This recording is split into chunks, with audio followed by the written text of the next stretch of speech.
everyone. Sorry for a little bit of a late start tonight, but happy to have you with us for Cover 4 Live. My name's Brandon Adams. Of course, I'm normally the host of Dog Nation Daily. That is my day job. And got Connor Riley here and Mike Griffith from DogNation.com as well. Jeff Sintel will also be joining us shortly, and we'll talk about a lot with him that's been going on with UGA recruiting here over the course of the last couple of days. But before we get to that, though, it has been quite a week for UGA in terms of adding major, big-time, earth-shattering transfers.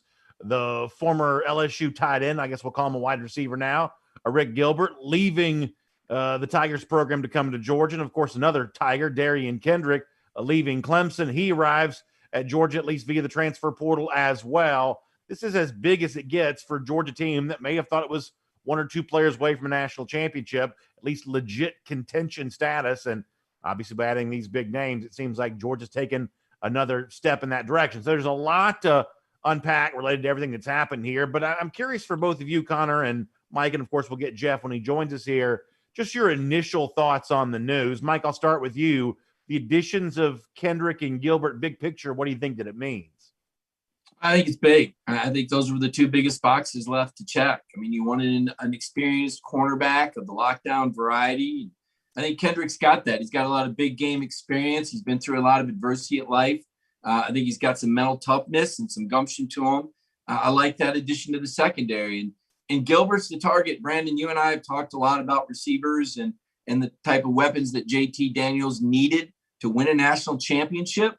I think this is your go-to guy. I think this is your 3rd and 11. This is your big play. This is your red zone. This is your matchup nightmare for the opponent. And it's a lot to put down on Rick Gilbert, but he's 6'5", he's 249. Let's keep an eye on that weight. Got a feeling that'll be dropping as he moves outside. But I mean, this is what this guy's coming for, is to be the go-to receiver. I think it's big. Connor, how about you? Big picture, the additions of Kendrick and Gilbert this week. What do you think that it means? Not much, and not as much as people I think that it does. Obviously, as Mike just laid out there, these are guys that are capable of making those big-time plays in big-time games. But Georgia was already an expected college football playoff favorite, a team that may be a dark horse national title threat. And now that you add these two guys in there, at the end of the day, for me, it still comes down to JT Daniels and how much he progresses and the leaps that he makes this season. But having those two clubs in your bag, so to speak, especially in games against Clemson, that first game of the year, potentially Alabama, these are the types of guys that can make that difference in making those winning plays in those games. Do you think the Clemson game is made more winnable by the arrival of Gilbert and Kendrick?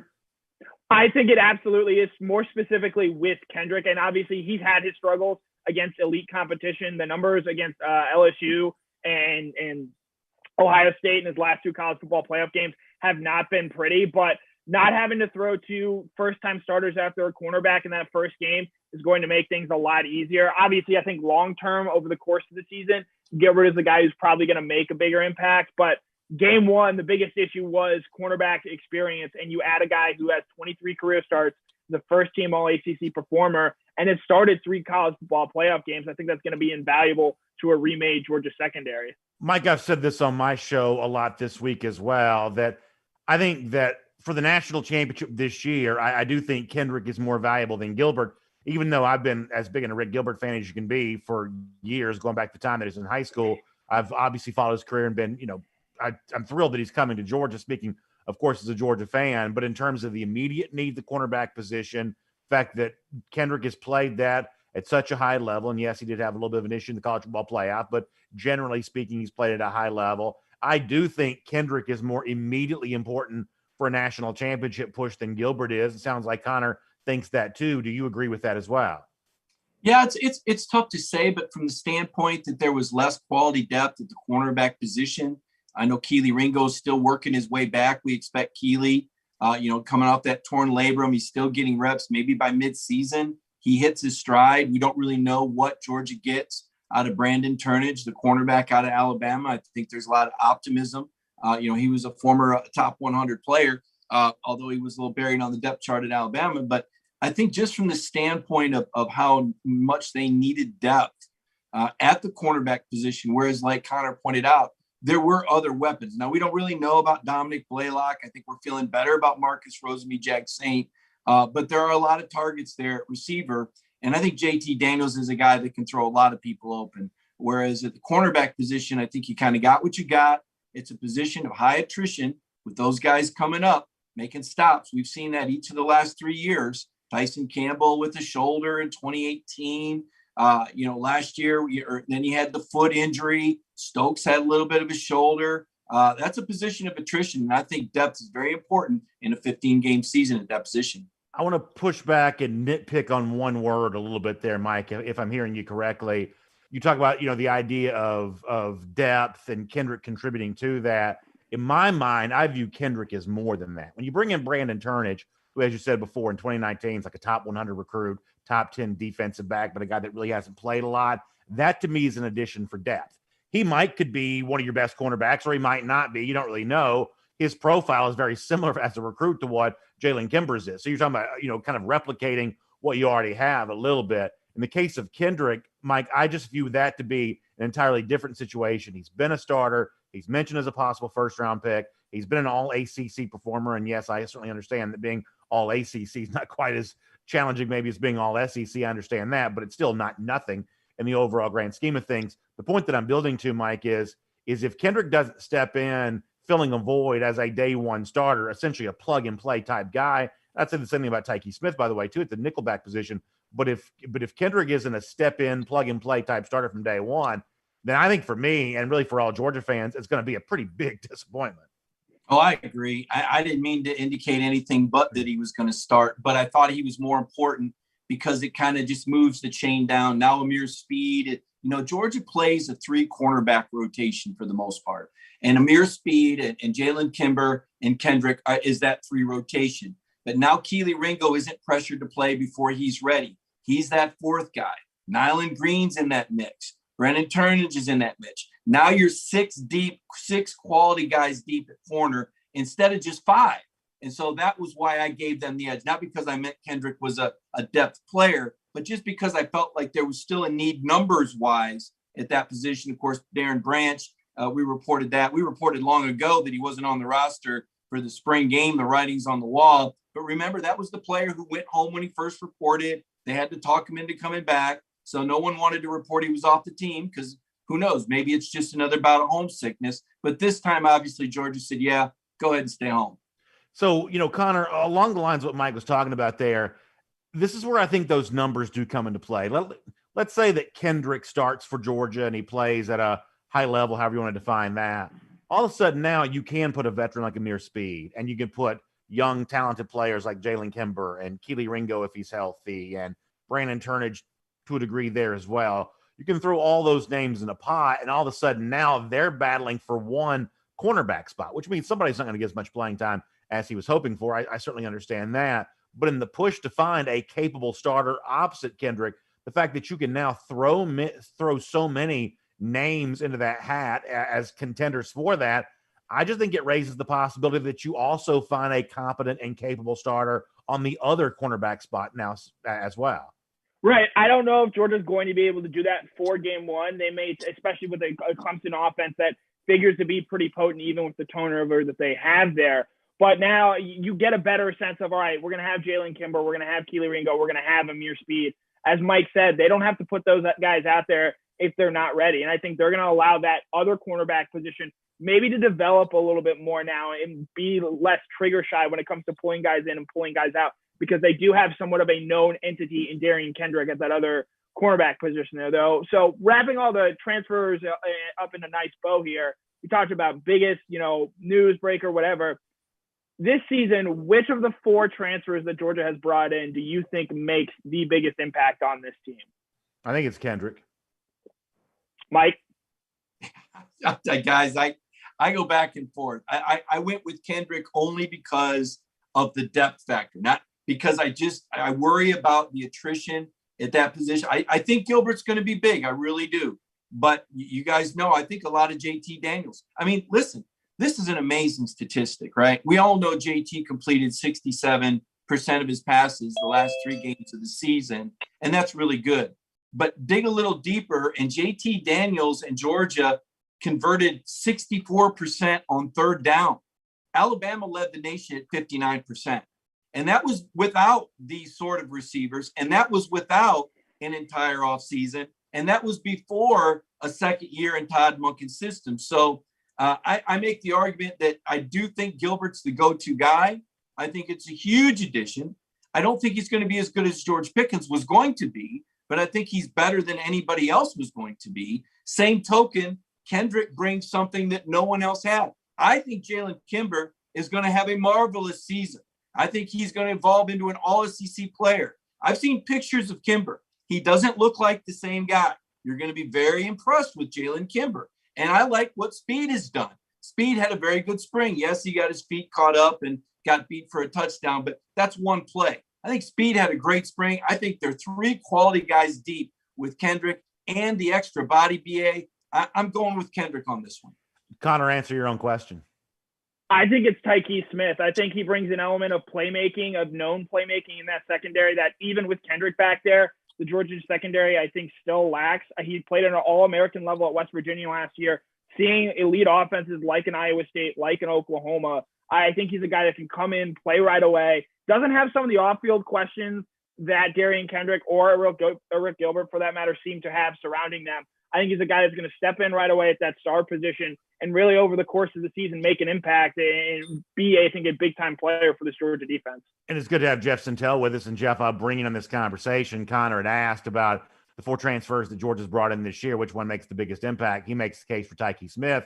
And Jeff, what that reminds me of, and I know you'll remember this well, in the last couple of years, we've kind of thought of the star position at Georgia, that extra defensive back, being a complementary piece for the UGA defense. But if you want to go back to 2016, Kirby Smart's first year when Maurice Smith was manning that position, that was a playmaker's position on defense. Smith was essentially Georgia's defensive MVP for that season. So we have seen a Kirby Smart defense kind of be, I don't want to say be led by a star before, a nickelback before, but we've seen it be a very important part of the defense if you want to go back to 2016. So Tykee Smith having a larger role for this Georgia defense than some of the previous stars have had for Georgia. And by star, I mean the nickelback, the extra defensive back. That's certainly a possibility.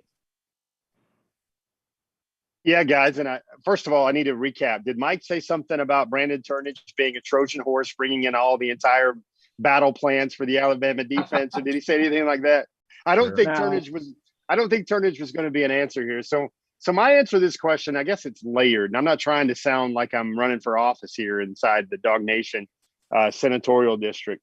But I think the most important guy is Gilbert, because I think Gilbert changes the way. And I think I heard a little bit of Mike's argument about how he doesn't think he will be as good as Pickens, but he will do a lot of the things that Pickens does. I think the most important thing that Gilbert can do is he can gear some of that same coverage towards him as well that George Pickens was going to draw. And I think that's important. Now, I don't see a 75 catch, 1,200 yard, 14 touchdown season for Gilbert. I didn't even really see that for Pickens. But I think having that guy in there will basically keep defenses honest when they try to defend Georgia's tight ends, their running backs, as well as all the receivers across the front. I think the most impactful guy is going to be Tykee Smith, because Tykee Smith is a guy that you look about how Georgia – and what I mean impactful is this is the guy that's going to bring the thunder and a lot of wins. It's going to show up in the box score, going to be different, going to defend a lot of those hard to defend guys. Production wise, played an All-American. I've learned so many good things about Tykee Smith over the last month and a half or so that I think Tykee Smith has that All-American potential. You think about Kendrick, and this is a lot. This is the way I look at this, fellas. I don't think Kendrick is going to play at the level that Eric Stokes or Tyson Campbell did. Maybe if he does, that's great. But we saw what a first-round corner did for Georgia in those matchups against an Alabama and against an LSU, teams like that. I think the difference maker all across the field, I think that's going to be Tykee Smith. Why wouldn't Darian Kendrick play at that level, Jeff? I just don't think he's as good as Eric Stokes. I don't think he's as good as Tyson Campbell, especially year one in a Georgia defense. I think it's harder than most might think to learn the secondary, the concepts, the adjustments, the route adjustments, everything that happens after the play. Not saying Darian Kendrick is not a first rounder. I'm not saying that.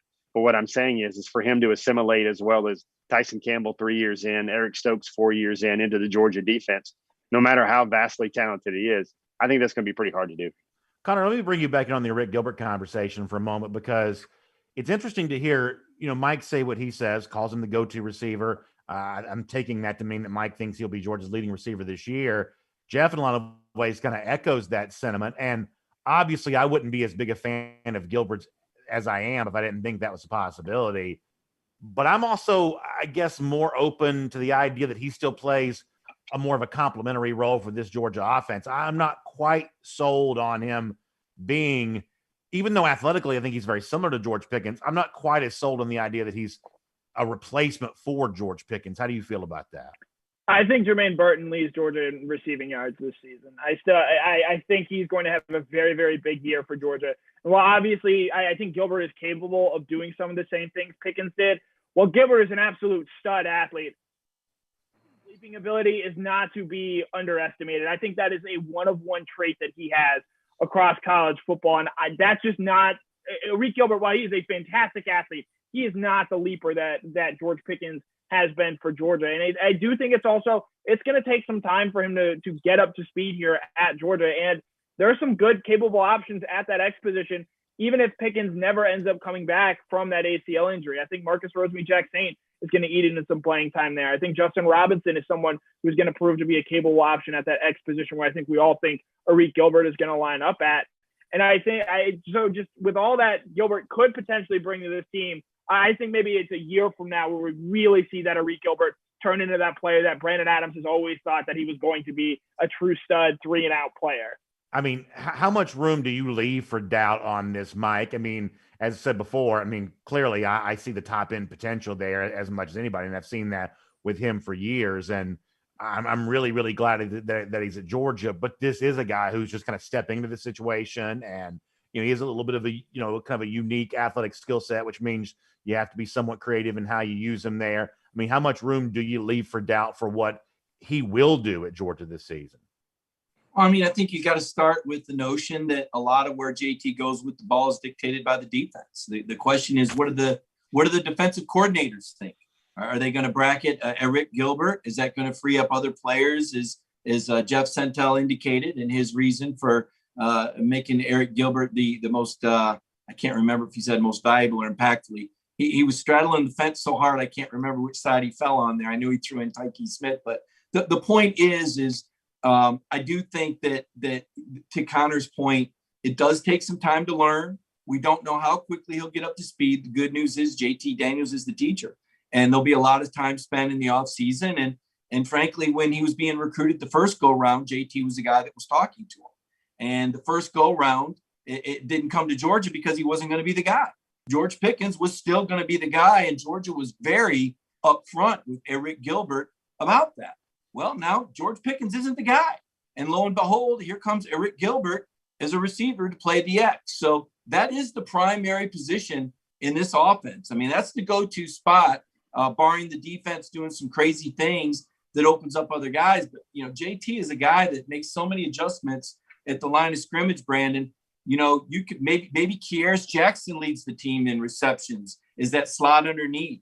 JT showed us in the G-Day game. He'll lay it off. Maybe James Cook has a 52 catch season. I mean, I don't put anything out of the question. And then you ask yourself, what does Kirby do in the fourth quarter of these nothing games? Is he going to run the 4-string tailback 12 times? Or is he going to let JT Daniels turn it loose? Or maybe put Carson Beck in there and let him throw 5 or 6 times in the fourth quarter against UAB? Time will tell. I think there's a good argument to be made for a few of these guys, Jermaine Burton, Arik Gilbert, certainly Kearis Jackson as well. Jeff, how much do you think the presence of both Gilbert and Kendrick, the two big names from this week, how much do you think that improves Georgia's chances of winning a national championship? Man, I sure wish I could sound like a bookie, which is the language you love to speak here, Brandon. But I think Georgia goes from a clear 6, 7, 8 team to now maybe a 2-3 team. I think that's where they're at. I think maybe now Georgia's fan expectation that Georgia should win or be number 2 or number 3. I think that's in line with where the roster is, especially where the rest of the country is.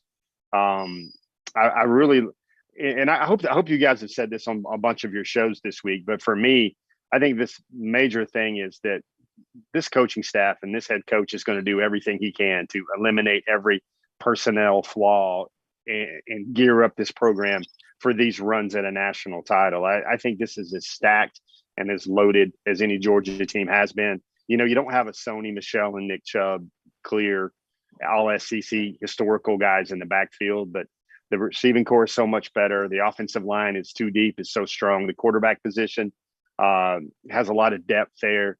You keep looking all around. I mean, they've got players in places now where they're going to unleash third and fourth year guys in Nolan Smith and Adam Anderson. I think the back end woes have been all the triage on that looks pretty good now. When you add a depth piece in Turnage, you add a Tykee Smith, and then you add a Kendrick as well.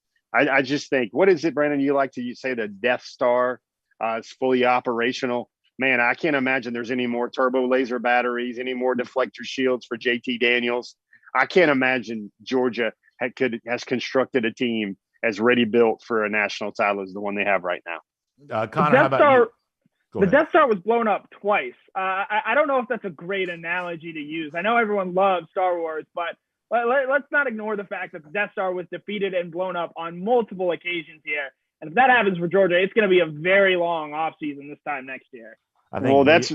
Brandon's used Death Star a lot in his terminology. That's it. That's the metaphor that he likes. And I think the Empire would say that Luke Skywalker was offsides when he fired the ion cannon. But yeah, I think that's probably fair to say. Connor, how much closer do you think this brings Georgia winning a national championship by adding these names they've added here this week? Smaller than I think most people think. I thought Georgia was maybe a little bit ahead of where Jeff 7-win Jeff Sintel had them. I think Georgia 7-3 in reference to what you thought they would go last season. This show is canon after all. They were probably maybe the fourth or fifth best team, maybe third. And now, I mean, talent-wise, they're up there with anyone. I just think at the end of the day, it's going to come down to, can JT Daniels be the player that I think everyone here thinks he can be? Can he be the guy that makes those throws? Can he become Mac Jones? Can he become Joe Burrow? Those guys who took a little time to get to where they needed to go. As much as we love to talk about five-star quarterbacks as freshmen and what they do early on, Mac Jones was, I believe, a fourth-year player. Joe Burrow, I believe, was a fourth or fifth-year player. So does this seasoning and maturity that JT Daniels now has, now that he's further removed from this knee injury, can he, quite frankly, be the best player in the country? Because that's who's ended up winning the national title in each of the last two seasons. You know, Connor, for me, and I agree with most of what you're saying, but for me, I don't think you're giving enough credence to the fact that Georgia on paper has eradicated one of its biggest needs, you know, lack of depth, lack of experience in the secondary. By making the moves that it's made this offseason, I think it's really made some bold strokes in that direction. And that alone is not going to be enough to win a national championship, because like the one thing I think people do discount is individual players don't change odds very much. Goofball Danny Cannell tweeted about that this week. The Georgia Clemson point spread, you know, hasn't changed with the addition of Rick Gilbert and Darian Kendrick. Individual players, unless they are just like top shelf quarterbacks, they don't move lines very much. So on the one hand, I think you're right about that. But on the other hand, there aren't many teams that could stare a huge need in the face during the spring. By the time you get to summer, say, well, I guess we don't have to worry about that anymore because we brought in three pretty gigantic names to help, you know, figure all that out. I don't think you're giving enough credit to that, if you'll allow me to say so. Well, so my pushback to that would be, so Darian Kendrick is the obvious player you're referencing there in filling Georgia's biggest need. He's been awful in games against big-time competition in LSU and Ohio State the last two times he's been out there. And, you know, Georgia Clemson first game of the season, they're going to need him to play a lot better. And based off what we've seen the last time he's played those types of games, and that's why I think Georgia went out and brought these guys in so that they could win, more specifically, those type of games, because they didn't need Darian Kendrick to beat Florida. They didn't need Rick Gilbert to beat Florida. They should have won all 11 of those other regular season games. They bring in guys like Gilbert and guys like Kendrick to win those big games against Clemson. And as much as we like Darian Kendrick and what he could potentially be and what he's done, I don't know how you ignore how poorly he has played against LSU and Ohio State the last two times he's played those teams. And he's definitely had bad games. Kendrick admitted that. We played some of that audio for you last week on Dog Nation Daily. Still doesn't scare me off the idea this is a pretty big addition for Georgia. And, Mike, the one thing I'll add to this when it comes to Kendrick, and I know this is going to sound conspiratorial, but I'm not kidding. Clemson's notorious for sign stealing. At least that's the allegation that's been out there. It's been written about many times by respected journalists. Clemson has been thought of as a sign-stealing team. To have a player on Georgia's roster against Clemson week 1 who might be able to help kind of sort of tip off where the sign stealing might be coming from. I've said this on my show before. I truly believe this to be the case. If that's been the kind of thing that Clemson's been alleged to have done in the past, I'm frankly not even sure it's necessarily cheating unless they're doing, Spygate type stuff. But, it's kind of gamesmanship, all is fair in love and war type deal. But whatever it is, if that's what Clemson's doing, to have a guy who might help mitigate against that, I don't think that's such a bad thing for Georgia to have. Yeah, I think all teams steal signs for starters. But I want to rewind a little bit. While we're singing the praises of these great Georgia cornerbacks that are first-round picks, let's remember that Florida and Alabama both threw for over 500 yards. And if we wanted to step back and say Tyson Campbell played poorly, we easily could, because he looked like he didn't know what he was doing against Alabama in coverage. He got beat repeatedly by Florida and Tennessee. Kendrick played 23 games. 2 of them were bad. 21 of them were pretty good. I would contend that Tyson Campbell hasn't done any more in his career than Kendrick. In fact, what did he have? 1 interception in 3 years, but he looks good in a uniform, and he was a 5-star. And Kirby told us enough times that he was good. The play on the field didn't indicate. I'm still trying to remember him being in any sort of oil painting moment.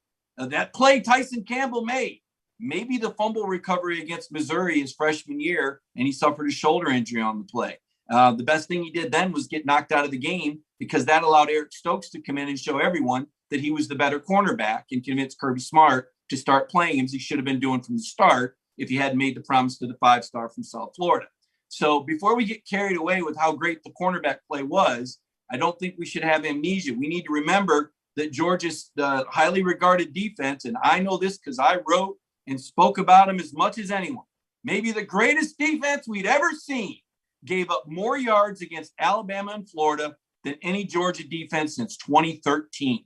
So let's not celebrate the former corners too much. Let's remember a lot of this has to do with scheme and who the opponent is. The rules are set up for the offense to win.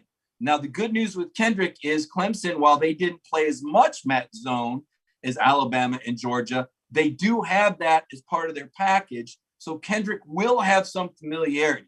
I can't tell you how he's going to play in the opener against Clemson. I can't tell you how much time DJ Uiagalelei will have to throw the football. That's going to be a big factor. And then flipping it over, Connor's asking questions about JT Daniels. I think JT Daniels, I'm just listening to what Kirby Smart says. Kirby Smart says the question is, how much can the offense around him get? Can these receivers get on the same page? Let's be honest. 2 years ago, Cortez Hankton didn't get a raise. That's for a reason, because those guys were running in circles. And Jake Fromm didn't know which way they were going to turn from game to game. So I think I need to see the burden on the receivers to run the right routes at the right depths, to make the right reads. I'm not worried about the 5-star quarterback from Southern California that led the team on a touchdown drive with 2 minutes left, or a field goal drive with 2 minutes left against one of the top defenses in the nation, despite having some matchbook offensive line. I've got questions about Matt Luke, for that matter. Can they find a left tackle that can block? I didn't see one in the G-Day game, Brandon. Well, that is kind of interesting, because I've had people bring this up to me all week long, Jeff, that as excited as fans were to see, Georgia add Gilbert, there has been a lot of questions about, oh gosh, and all of a sudden now, maybe even more pressure to make sure you figure it out along the offensive line so you can utilize all these weapons that Georgia seems to have. How concerned are you about that, Jeff? It's an unsettled situation. I've said repeatedly that I'm probably not as worried about that as some people are, because I like the names who are in contention, whether it's the guard spot or the tackle spot. My guess is that somebody emerges there. How concerned do you think UGA fans should be about that right now? Scale of 1 to 10, I would say 2 to 3. I think they can get borderline all SEC play at a left tackle from Jamari Sawyer. That's kind of like the glass case on the field and do not break in case of emergency. I think if Xavier Truss, Broderick Jones, Warren McClendon, and Marius Mims, none of those guys work out, and it doesn't look like it's working out by the Florida game. I think they can always move Jamari out. I don't think that's going to happen. I think they'll find the left tackle, and Jamari will be just fine inside, because Jamari will be able to play Maverick, Goose, wingman, Obi-Wan. I could say Darth Vader, but I know Connor would ding me there about that bad reference. Qui-Gon Jinn. Qui-Gon Jinn, but no, I was trying to look for one that didn't work out in complete disaster. So I guess you got to probably say Yoda and Luke Skywalker there, helping the guy and hand holding him along. But Brandon, you mushroomed the thought, and allow me to just crystallize this. Connor always has a lot of great topics for our show. The thing I kept thinking about for today is, what's the weak spot now? What's the thing that Georgia hasn't addressed now? Because you got to say the DB problem, DB issue, DB depth has been, scattered, smothered, and covered, to use a favorite vernacular for Brandon and Connor as well on a road trip. But what's the position now that is the most questionable? Question mark now for Georgia. And I mean a player that, I'm really, what I mean right there, what I'm homing in on is that position that Georgia doesn't have the horses there yet. Well, I would say it's two things. I would say it's clearly left tackle, and that's one of the things I think that's generated so much conversation among fans this week.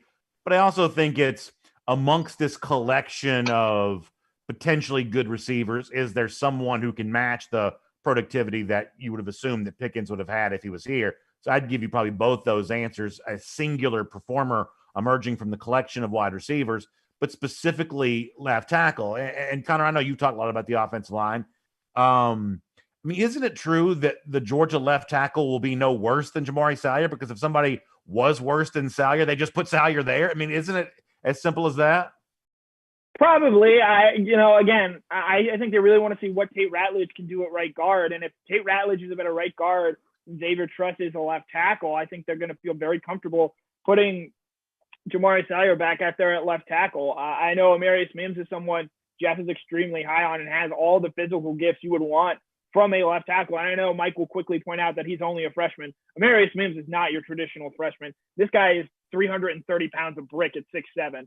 So, the question there is, does someone really emerge at that left tackle spot, whether it be Truss or whether it be Amarius Mims? I go back, I find it very telling that Broderick Jones didn't take any snaps during the G-Day game at left tackle. They were playing him exclusively at right tackle in that game, even though Jamari Salyer actually got snaps at left tackle in that game as well. That maybe told me a lot about what maybe they think of Broderick, and more perhaps importantly, what they think of Amarius Mims in terms of pushing for that left tackle spot.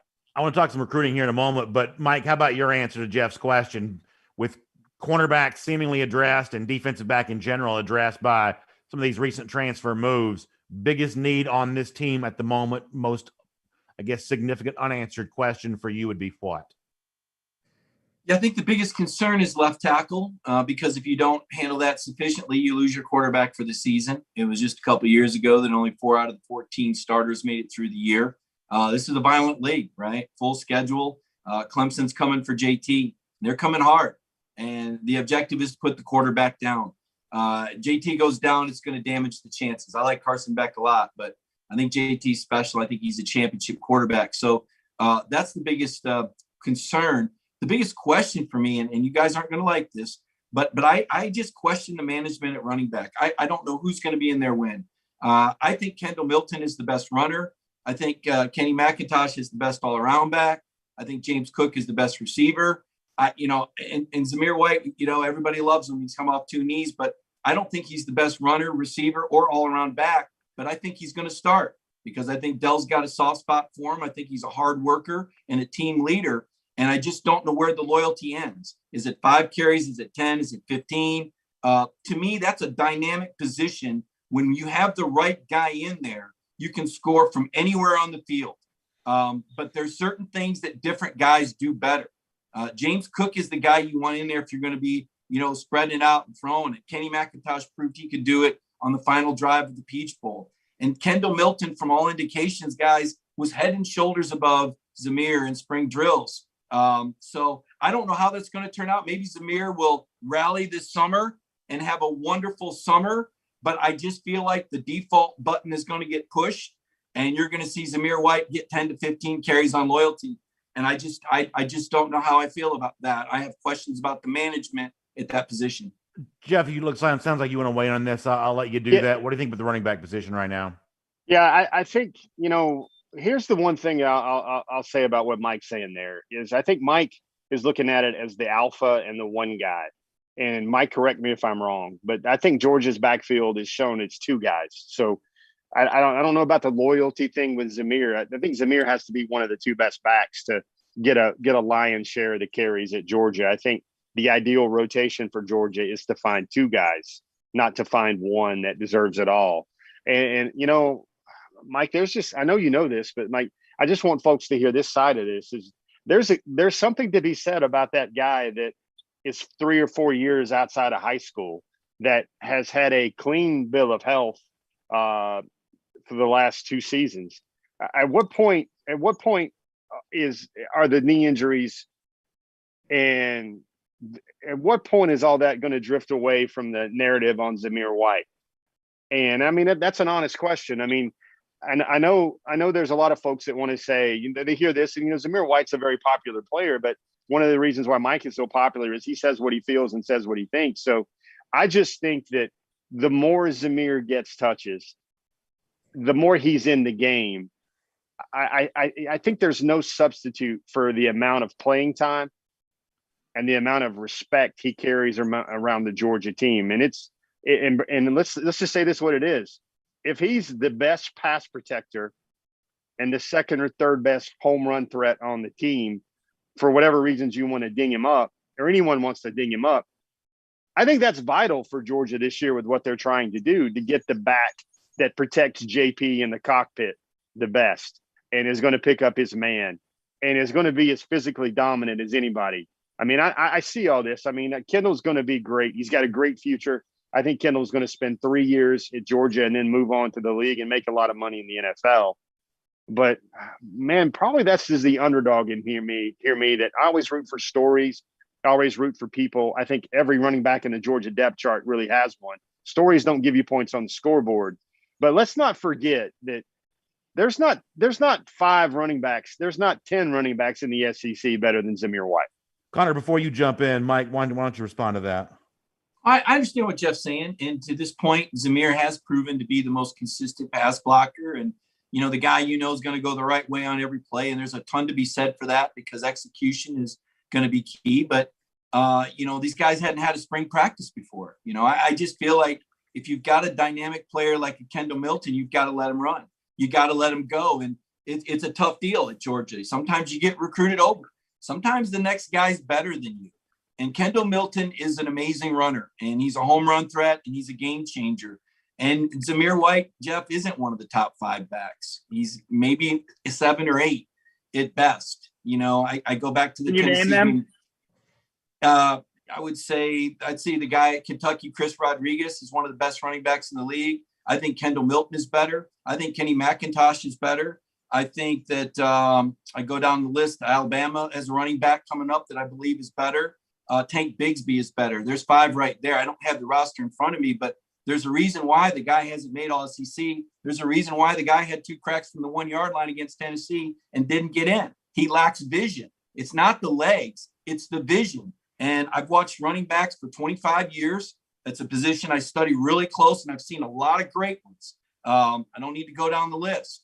And some guys have the it factor. It kind of reminds me of when Elijah Holyfield was getting all those carries instead of DeAndre Swift. And I sat back and said, give the ball to number 7, for God's sakes. He was amazing. Hold on, but in 2018, though, Elijah Holyfield had an amazing year. He had a good year. He had a good year, but he wasn't a home run hitter, and he didn't even get drafted. DeAndre Swift was exponentially better, but he was also dealing with some injuries, if we recall. But it was clear that DeAndre Swift was the better runner. I don't think Zamir is – I would put Zamir on a level with Elijah Holyfield, and I don't think that's greatness. I think that's good. And SEC good is very good. But when I think greatness, I go back and I think about some of those runs that Kendall Milton had that were just mind-blowing. The run against Tennessee, guys, it took 9 guys to get the Moose down. It took 9 guys to bring – he was amazing. I watched an Auburn defensive lineman hit him full speed in the shoulder pads, and the lineman went down, and Milton moved on like he was Iron Man. He didn't even break stride. I said, you just don't see that. That's an inhuman thing there. And the breakaway speed, I think Milton is dynamic. I think Milton could be one of the top 2 running backs in the SEC if he is set free this year. Connor, what do you think? I don't have much of an opinion on the running back position. I feel like we've covered it already.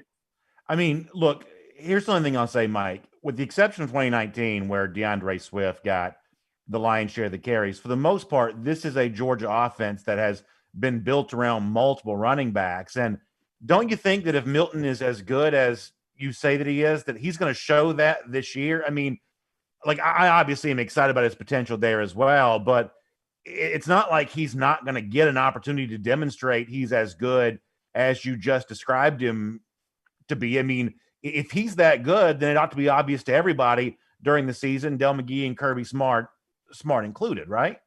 Well, it depends on the substitution pattern. Last year, if you go back and look, if they got inside the 15, Zamir was going in. If a back ran off a good run, he got pulled out and Zamir was going back in. I mean, that was something that got talked about. I mean, this is a team thing. I mean, I'm letting you know this is a thing right now. Will he get the opportunity? I don't know. Does Zamir get the first 2 or 3 series? I don't know. Milton was better in the spring. There's nobody in the huddle that's going to argue that. Head and shoulders better. Now, why wasn't that more true on G-Day? I mean, I don't want to make too big of a deal. I didn't see any difference on G-Day. To your point, yeah. I didn't see anybody differentiate on G-Day. I didn't think anybody was better than anybody. Yeah, I just like this is. I think an important that's worth making is like someone else's eyewitness account of what went on is only going to go so far with me, right? Sure. I mean, it's like we all got a chance to see on G-Day, and we saw, as you said, a fairly indistinguishable performance from the group, which is not a condemnation of Kendall Milton. I still think he's a big time, prospect. I think he's a big time prospect. But I would argue last year that, I don't know that when he had a chance to play, the Tennessee run was amazing. But other than that, I don't know that he distinguished himself apart from the rest of the group, maybe as much as I hope he certainly gets a chance to do this year, I would say. I think we agree on that point for sure. All right, let me move on here for a moment. It's Cover 4 Live. That's Mike Griffith, Jeff Sintel here, Connor Riley as well. My name is Brandon Adams. In addition to the very big week for Georgia transfers and everything that's gone on with that, it has also been a huge week for Georgia recruiting there as well. And really, it's not just Georgia who's been going through all of this. It's the rest of college football there as well. The dead period is over. It has been lifted. Visits are taking place. And Jeff, I'm curious to get your opinion on this first, obviously, because this is the subject you cover on a regular basis. What do you think the most significant moment of this week has been thus far, and what do you think it will be in the days to come? That's a good one, Brandon. I think the most important part, and I'm not going to be a carnival barker here too hard, but I'm going to say this very quickly, softly. I think this week is the most important week of Georgia's official visit cycle this weekend. Georgia's got to move the dial considerably with Oscar Delp. They got to move it with Kojo Antwi. I think Branson Robinson's in town. I think this is the core of Georgia's hopeful offensive ascendance in terms of a recruiting class where they get all the guys. I think these official visits are vital. I think Georgia's in a good place with a lot of those guys. They're going to have guys like Denylon Morissette, Marcus Groves-Killebrew, Gunnar Stockton in to, fill out the group photos and make everything happen. But let's face it, Georgia needs explosive, combustible TNT players at receiver. And Delp is a special tight end as well. They got to restock the running back room. I don't know how many fans know this, but you're looking at Kendall Milton, and again, without getting back into running backs, he's a guy that I don't think will spend a 4th year at Georgia. He's a professional football player. One of two or three really good running backs that I think Georgia needs to have to win in the SEC. But he's going to be gone by the time a lot of these guys are in town. Branson Robinson might have only 1 year with him. I think Lavassier Carroll is going to be a full-time cornerback, full-time defensive back. That means they didn't sign anybody in 2021. You look at Kenny McIntosh, you look at James Cook, you look at Zamir White. Really quickly, Georgia's running back room is going to turn all the way over. That's why Branson Robinson is really important. This has been a crazy day, Brandon. I think I set my record today. I just thought about it for a second when I was kind of coming into our show as I was driving back. I think I've talked to 7 5-stars today about Georgia in one day. Spoke to Mikael Williams. You got a lot of guys that I spoke to a lot of guys in this class, got a lot of guys in different years, and there's some really, really strong momentum there with Georgia's class. And I think a lot of these coaches are going to be, I think they've fully knocked off the rust in terms of hosting recruits now. And the one that showed up this week, Brandon, I want to answer that kind of quasi question you had right here. I think the two most important ones that showed up this week was the kind of a surprise day one visit from Kamari Wilson, the safety, 5-star safety. Georgia has a chance, guys, to add, let me see, 3 5-stars in the defensive backfield in this class with Kamari Wilson, Keon Sabb, and then Malachi Starks. I know you guys like the thoughts of that, but I think the other one was Mikael Williams showing up today. I think he's the most important remaining undecided recruit for a lot of reasons. He's in state. He loves the people at Georgia. He loves the new Georgia. We'll have a story about him going up tomorrow, but look at that defensive line, guys. I know we always talk about the present and we kick the tires on who's great, who's not, but Devontae Wyatt, bound for the league. Julian Rochester, I don't think will get a 7th year, even though his last season of high school football was 2015. Think about that for a second. His last year of high school football was 2015. That was when Mark Richt was still the coach at Georgia. And then you've got guys like, I think, Trayvon Walker going on down the line. I think they need to rapidly restock the defensive line group. And let me say one other thing. Bear Alexander, huge, big.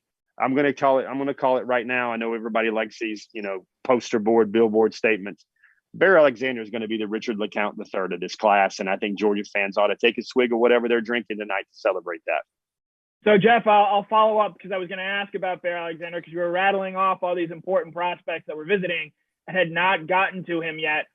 As someone who was on social media quite a bit, I couldn't help but notice the other week that Bear Alexander was on a FaceTime call with Texas A&M assistant Nick Williams at 3 a.m. in the morning. You're not on the phone with people at 3 a.m. in the morning if you're not interested in what they have to say.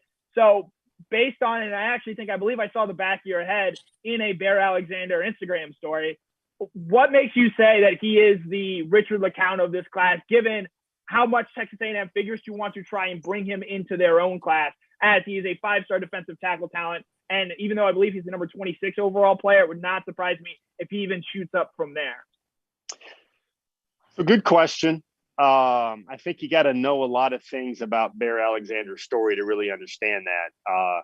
I think really that's a loyalty thing to Nick Williams. I mean, he realizes that Nick Williams made a business decision for him and his family. And I think that really the loyalty there is to Nick Williams and not just to, I'm interested in Texas A&M because Nick was a very important part of his recruitment to Georgia. I'll give you a tease about the Bear Alexander story that will be up on Dog Nation relatively soon. There's a picture. I know if you saw it on social media, there's a ton of Georgia pictures on social media right now from their visits. And Bear is sitting there like that. He's sitting here like this. And I was like, hey, man, what's going through your mind in that picture? Are you posing? What's going on? And he told me, he said, I'm just thinking about, I'm in the Georgia locker room again after all this time. I'm so blessed to be recruited by this school. I'm so honored to be able to wear Jordan Davis's number 99 and carry on that tradition at Georgia in 5 months. He can't wait to be a Bulldog. He told me he bleeds red and black. He said red, white, and black. Red and black were the primary colors there. And the main thing is that you see investment from Big Bear Alexander. I know you guys saw the pictures. I'm sure Brandon showed it on the show. There's a picture of him kind of shoulder to shoulder with Jordan Davis. And those two men look like peers, not two men that one's a senior in college about to be a high round draft pick, and the other is a senior in high school waiting to go to play college football. I think Alexander, what he does behind the scenes, he's organizing the group chat. He's like, guys, we need to talk. We need to get together and talk. Those meetings every week. I think there's a lot of things about Big Bear Alexander. The biggest voice in the room, Dayon Bowie told me, when he talks, when he growls, I think the better way to say that is when Big Bear growls, everybody's going to listen. Connor, what's been your take of what's going on and what will be going on in the days to come? Yeah, I think Jeff absolutely hit the nail on the head there. I think the Kamari Wilson thing is extremely interesting. He forgot Deion Bowie's name there as another 5-star that could be in that secondary as well. Jeff, he's just swimming with the 5-stars these days. It's hard to keep up with all of them. Michael Williams, Michael Williams is extremely important as well. I know Brandon is very high on Trey Scott. If he's able to keep Bear Alexander, and it sounds like that's going very well for Georgia right now, and then bring in a Michael Williams, and if they can close with maybe a Travis Shaw as well, I think that's important. But I want to go back to the thing Jeff touched on first, the offensive playmakers in this class and why this weekend is so important. You look at the guys Georgia signed at those skill position players a season ago. Yeah, Brock Bowers is great, and I think he's going to be a very good player. And Adonai Mitchell did play well in the spring game there and was probably under-evaluated. But Georgia really needs to go out and add those skill player types, those Kojo Antwi, those Oscar Delps, Branson Robinson. All three of those guys are going to be on campus this weekend. And if Georgia's class is going to be a successful one, much less whether or not it finishes as the number one class in the country or wherever it ends up being ranked, if this is going to be a successful recruiting haul for Georgia in the 2022 cycle, it needs Kojo Antwi, Branson Robinson, and Oscar Delp all in this class. And of course, Delp and Antwi are also both, as much as it pains me to say, seemingly having a good time in Tuscaloosa earlier this week there as well. So it's not just Georgia, unfortunately, that gets to host these recruits. The dead period has been lifted for the other schools around the SEC, much to my chagrin. Mike, I know it's not your regular beat, but you've obviously been following the recruiting stuff that's been going on. What's been your takeaway from all of it? Yeah, actually, I had a chance to see some players out in California, and Ernest Green was a guy I talked to Jeff about and interviewed Ernest, and we'll probably do some video on him. I mean, you talk about a Jordan Davis clone, and family in Savannah making a trip later this month to Alabama and Georgia. He's the number 2 interior lineman in the nation. I want to go back as far as the most important player, and you guys know I'm biased to the running back position. Jeff told me about Branson Robinson a while back. And, just watching this kid run, the 5'10", 220, the short, choppy legs, maybe not the best 100 time, but, in spurts, the ability to change direction, the balance that I see, most importantly, the ability to catch the ball. A couple moments ago, we were talking about running backs, and I guess I kind of flip it back to Alabama. And I like it when you've got a primary. I like it when there's a Swift a la 2019 or a Najee Harris 2020. This kid, Branson Robinson, looks like he's got that ability to be that sort of back. And so I put that at the top because I think you're going to see a lot of single back. I know Jeff mentioned they played 2-back, but right now with this tight end room, I think we're going to see a lot of 12 personnel. I think you're going to see a lot of 2 tight end with big Darnell Washington and Brock Bowers, along with John Fitzpatrick. So I see a lot of single back in the future, and that's why I prioritize Branson Robinson. And as for Barry Alexander, that could turn into a grisly recruiting battle. And the reason why is because of the NIL. And Texas A&M, someone has once said, has more money than God. I don't want to sound sacrilegious, but it absolutely is a loaded university with money. And what that money means is the ability to come up with name, image, likeness deals for kids. Bear is from Fort Worth. There's not many cities in the country larger than Atlanta. In terms of media markets. Atlanta is number 7 right now. The Dallas-Fort Worth area is number 5. And what I'm getting at is if Texas A&M or someone in that area could put together a deal for an in-state kid, let's be honest, there's something about staying in-state. I'm not trying to talk anybody into going anywhere. Otherwise, Tank Bigsby would be the number 1 back here right now, if for goodness sakes. But there is something to be said for if you stay with the in-state school, you get taken care of forever. You always have a job. You go out of state and don't make it and go back in state, it's not the same. And you can bet that that's what's being told to Bear Alexander. And he may like red and black, but everybody likes green. And if Nick tells him, hey, this name, image, likeness deal, Bear, we got Bubba the Booster over here that owns the boat store, and Big Bear could be talking boats for X number of dollars with a name, image. These are the things that are going to start to creep into the recruiting picture. Unfortunately, none of us like it, but this is real. This is happening. The couple of recruits I talked to are thinking about their marketing strategies as much as they're wanting to get their hands on a playbook. They want to get their hands on a graphic artist to do an emblem, to do the Z3 mask like Zamir White has already done. Everybody's thinking about themselves first. This is a different era. I don't rule anything out. Yeah, certainly it's going to be a recruiting battle to watch in the months to come with Bear Alexander. And I have to admit, I really have no idea how the actual practical implications of what name, image, likeness are going to be. But that's obviously a story worth following there as well. We're going to do some cover more in a moment. Take your questions and comments. Mike, before we do, I know you were watching the softball game closely today. Georgia loses a heartbreaker to Oklahoma State in the first game of that, at least the first game for the Bulldogs. You want to give us a quick synopsis of what went down there? Yeah, well, first of all, they're playing Oklahoma State about 60 miles from the Oklahoma State campus, and then they got Oklahoma tomorrow or Saturday in an elimination game. It makes a difference when there's 14,000 fans for softball, and girls aren't used to playing in front of 14,000. The softball players don't play in front of 14,000 seat stadiums. They just don't. This is something different, but it's in Oklahoma. It's a big advantage. But this Georgia team was gritty. They were tough. I mean, this team, I can't help but fall in love with the storyline. No first-team All-SEC players, no second-team All-SEC players, no All-SEC defensive team players. A 7-game losing streak going into the postseason. The worst season on record in 20 years for Georgia. And yet here they are getting hot in the postseason behind Mary Wilson Avant, this graduate student pitcher who was dynamic. And coming this close, a couple of close calls at third. Should the coach have sent the runner? Should they not? They lose a heartbreaker, 3-2 to transfer you. 4 out of Oklahoma State's lineup is transfer players. Former ACC pitcher of the year. There was a former Georgia player starting at first. She tried to help out. She made 2 errors, but she also ended up with a game-winning RBI. I mean, there was a lot of drama. Oh, and Jaden Fields, right? I mean, Justin, now I didn't want to say it this way, but let's just say it this way. Justin Fields' little sister, let me tell you, she's a gamer, man. She comes up in the last inning and she's staring down this former ACC pitcher of the year, 26-3, 1.4 ERA girl. And Jaden is staring her down. And she falls behind 2 strikes and she hits one of those back up the middle of the pitcher that if you're in a slow pitch league, they're going to fight after the game. I mean, she just drills it back at this girl. And they've got him on the ropes, and they just couldn't quite finish. Now they play an elimination game Saturday against an Oklahoma team, Brandon, that's 50-3.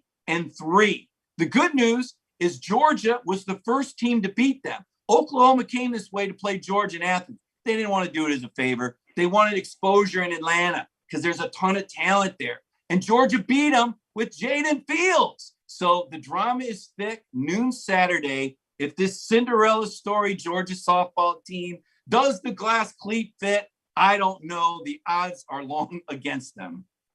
And there you have it, an update on the Women's College World Series taking place in Oklahoma City this week. We'll obviously be rooting hard for the Dogs as they take on the Sooners coming up on Saturday. Time now for our Cover More. We'll take some questions and comments from those in the comment section. Real Cage says, I bet you couldn't hit that pitching. No, when those girls get going with that underhand delivery, I'm pretty sure I'm going to swing and miss on some of that. I'm pretty sure that's going to be the case there. A lot of folks also weighing in as well here in the comment section. Cedric Grant says Kirby's got to be less concerned with pleasing all his recruits and commit to playing his best players. Jeff, it is kind of an interesting thing that there's obviously, I hate to use this word, but it's just the best thing I can say to describe. There is a political dynamic in place when you've got a talented roster, but you're obviously looking to maximize the talent that's on your roster, which means bringing in more players, and not everybody gets the touches they want. Not everybody gets to play as much as they want. Managing all that is a challenge for the modern coach, is it not?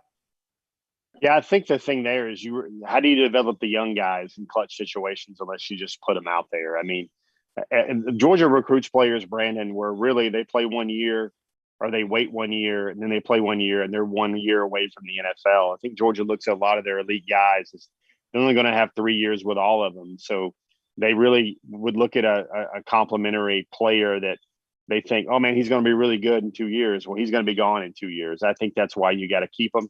And I really the main thing to think about there is you're playing defense against the portal when you play a lot of those guys. You don't want to be without a quality 2 and 3, especially since this new offense is going to put up so many points that Georgia's going to be ahead 40-17 in a lot of fourth quarters of games. And you got to get those 2s and 3s out there.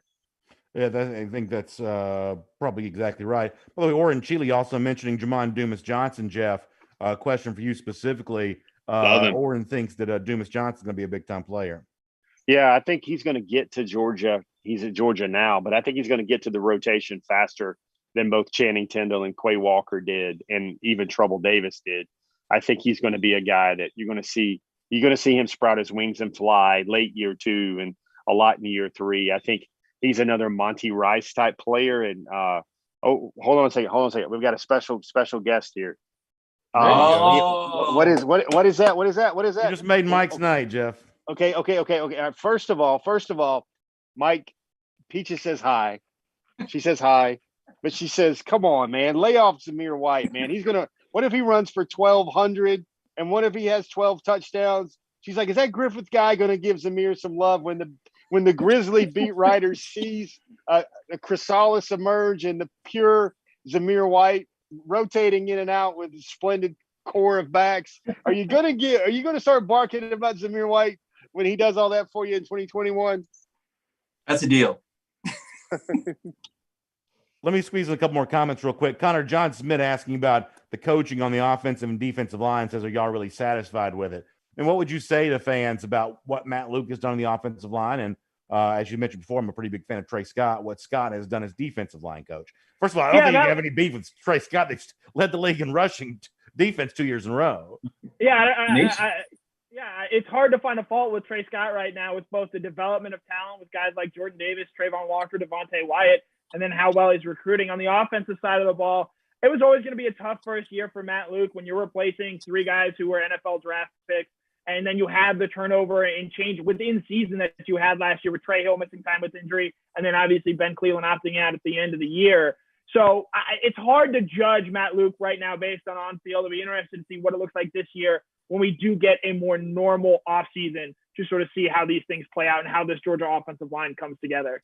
Last comment, Mike, it's for you. Nigel Combs asking this on YouTube. How can anyone other than Zeus get carries the running back position if they aren't healthy and on the field? And, you have seen, Kendall was a little banged up last year. Kenny McIntosh dealt with injuries during the spring. Zamir White himself is obviously coming off a couple of knee injuries, in his own right. Of course, now he's had more time removed since those injuries. But what do you make of the health situation for Georgia at running back right now?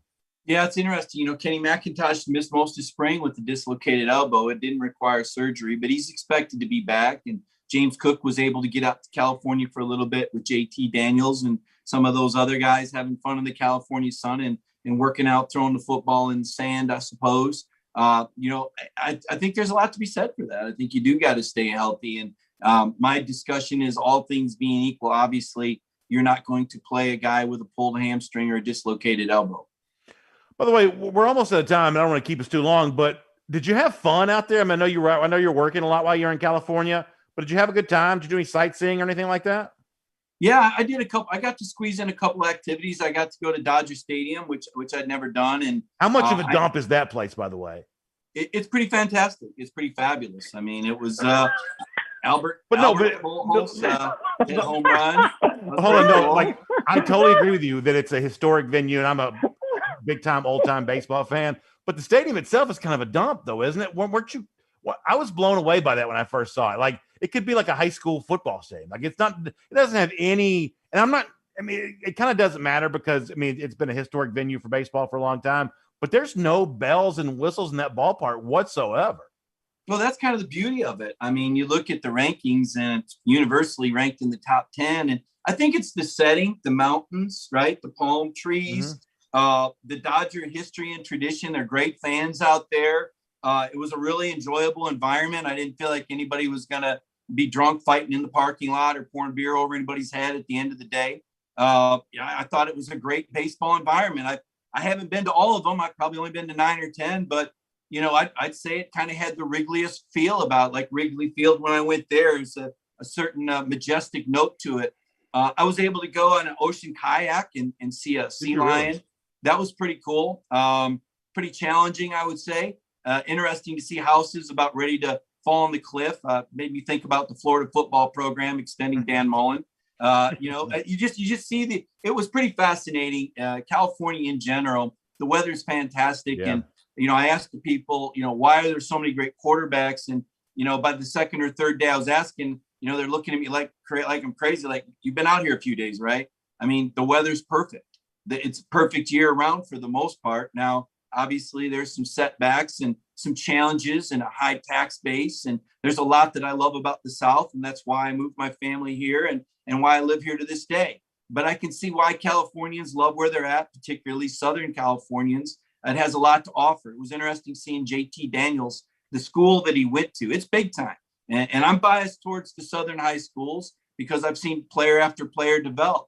But what they've got going out there at Modern Day in St. John Bosco is very special. That's why those schools have each had to share the last 4 national titles. It's legit.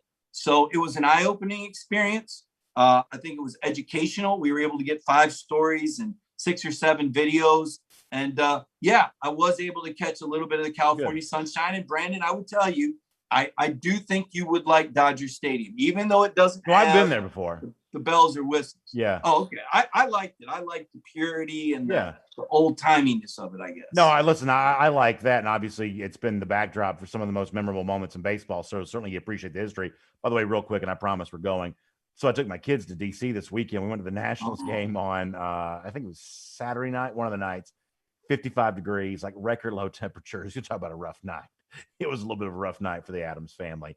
Final thought, Jeff or Connor, before we get ready to go here. Wait a minute. We've gone here. Let's finish it. I want to know everybody's favorite Major League Baseball stadium. Brandon, start. Your favorite Major League Baseball stadium. The nicest one I've ever been to. And I've been to Wrigley Fenway. I love the history, but the best one's in San Francisco. I mean, I don't have a lot of great things to say about San Francisco, but that ballpark is a beautiful, beautiful venue for baseball.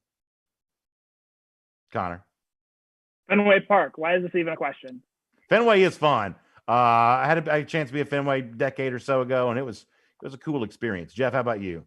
Jeff, we were together. Were we together for the Wrigley Field game in 2017? We were. Yeah, right? we were. Yeah, a lot of great memories in Wrigley, especially at, Can I say outside the ballpark? Can I say outside the ballpark is a ballpark?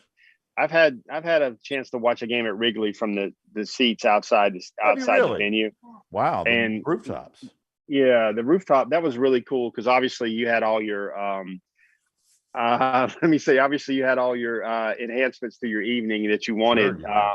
A lot of amenities and things like that. And there was actually a home run ball or two that came out that way too. And you get to saw everybody on Waveland that went crazy when it went through. Everybody has a ballpark that really strikes a chord. I remember I went to Oriole Park at Camden Yards when Cal Ripken was still there. And for me, now I know it's dated now, but for back then, the feeling that it whisked over you is like, hey, this is as good as a ballpark looks. You're over there by the harbor. You're over there in that area. That's really strong too. But yeah, sure. There's a lot of them. I mean, in Wrigley, inside and outside is pretty good too. Yeah, no doubt about that. Well, listen, for everybody who's been with us for Cover 4 Live tonight, we certainly appreciate that. We'll look forward to speaking to you again soon. Obviously, we'll have Jeff Centel tomorrow. A lot more recruiting talk with him on Dog Nation Daily. Can't wait for that. Of course, Connor Riley, Mike Griffith. Also a lot to come in the days to come at dognation.com as well. Busy time for Georgia football. Obviously, we wish the softball team best of luck as they continue their run in Oklahoma City for the Women's College World Series, and so much more fun on the way there as well. So have a great night, leading into a great weekend, we hope. See you tomorrow for Dog Nation Daily, and next time here very soon on Cover 4 Live. Talk to you then, everybody.